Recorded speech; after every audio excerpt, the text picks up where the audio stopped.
Hello everyone, welcome to all of you. आज के इस वीडियो में हम लोग झारखंड की सबसे बड़ी जनजाति संथाल जनजाति से संबंधित महत्वपूर्ण तथ्यों को हम लोग जानेंगे, जो कि एग्जाम की दृष्टि से बहुत ज़्यादा महत्वपूर्ण है। तो चलिए फिर वीडियो शुरू करते हैं।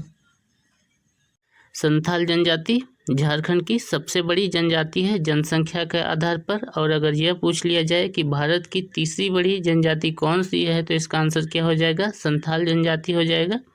संथाल जनजाति को किस वर्ग में रखा जाता है? तो संथाल जनजाति को प्रोटो अस्टेलॉयड वर्ग में रखा जाता है। इनकी भाषा क्या होती है? तो संथाल जनजाति की भाषा संथाली होती है। और संथाली भाषा जो होती है उसकी लिपि क्या कहलाती है? तो संथाली भाषा की लिपि ओलचिकी कहलाती है। इसका आविष्कार किसने किया था? तो इसका आविष्कार किया था रघुनाथ मुर्मू ने। यह क्वेश्चन कभी कभी पूछ भी लेता है, तो इस बात को याद रखिएगा। संथाल जनजाति में 12 तरह के गोत्र पाए जाते हैं। चलिए देखते हैं कि संथाल जनजाति में कौन कौन से पवित्र स्थान हैं। तो पहला जो है वह क्या है? माझी थान। और दूसरा क्या है? जाहिर थान। तो जो माझी थान होता है वह कहाँ होता है? वह गांव के बीच में होता है। और जो जाहिर थान होता है वह कहाँ होता है? गांव के बाहर महुआ पेड़ के झुरमुट में होता है, जहाँ कभी कभी पंचायत की बैठकें भी होती है। माझी थान में किसका निवास स्थान होता है? तो माझी स्थान में हड़म बोंगा का निवास स्थान होता है। और जाहिर स्थान में किसका निवास स्थान होता है? तो जाहिर स्थान में जाहिर एरा का निवास स्थान होता है। इस बात को याद रखिएगा।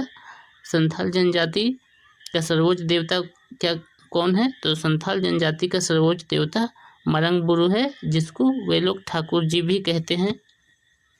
संथाल जनजाति अपना जीवन यापन करने के लिए मुख्य रूप से क्या कार्य करते हैं? तो यह मुख्य रूप से खेती का कार्य करते हैं, जिसमें मुख्य फसल क्या होता है? मुख्य फसल धान होता है।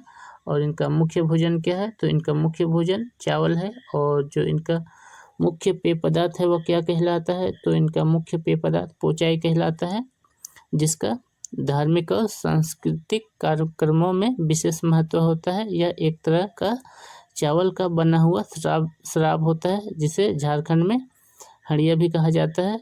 अब चलिए देख लेते हैं कि इनके समाज में क्या प्रचलन है। तो इनके समाज में हाथों में गोदने का प्रचलन है। कहने का तात्पर्य यह है कि जो पुरुष होते हैं संथाली समाज में, वे क्या करते हैं? अपने दाहिने हाथ में सिक्के का निशान बनाते हैं। और जो इनका जो समाज है उसमें क्या गंभीर अपराध माना जाता है? तो इनका जो समाज है संथाली समाज, उसमें सम गोत्रीय विवाह को अपराध माना जाता है। यानी कि एक गोत्र के लोग आपस में विवाह नहीं कर सकते हैं। संथाली जनजाति में विवाह के कौन कौन से प्रकार पाए जाते हैं? तो जो संथाली जनजाति में विवाह के जो प्रकार हैं वो कौन कौन से हैं? किरिंग बापला है, किरिंग जम्बाई है, इतूत है, निबोलोक है, टुनकी दिलीप बापला है, घरदी जमाई है, सेवा विवाह है और सांगा विवाह है। लेकिन जो संथाली जनजाति में जो सबसे प्रचलित विवाह है वो क्या कहलाता है? किरिंग बापला कहलाता है।